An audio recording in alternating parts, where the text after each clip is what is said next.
Because the First World War wasn't just a war, it was the war. We sometimes now gets overshadowed by the Second World War. But for them, this was the Great War. They viewed it as the war that would transform the world, or that would that had the greatest impact on their vision. So I think we can't underestimate that war's impact. And so I wanted to see what they were thinking. And the more I read about it, what's interesting, they start saying the same things in 1914, 15, 16, 17, as they say exactly in 1939, 40, 41, 42. And so it was making that connection. Yeah. Well, you say if we want to understand strategy, we must also understand the strategist. And I think we'll put that quote up there. Okay, Corey, have at him. I should explain we're all friends and colleagues, which means we agreed we're not going to let him off easy. Because as Corey said, that would be disrespectful. So. Yeah. Totally true.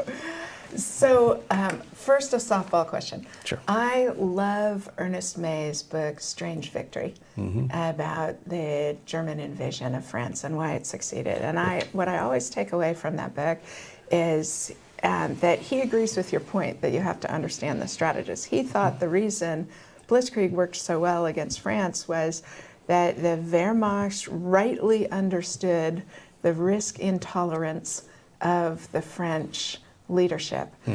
How much do these 5 strategists that you look at think about each other's strategy? Well, a lot of them did. You would say certainly Hitler and Stalin thought a lot about each other, that they're both trying to, I mean, when they signed the Nazi-Soviet pact, there's a question of whether either of them thought it would last very long, so that they do think about each other strategically.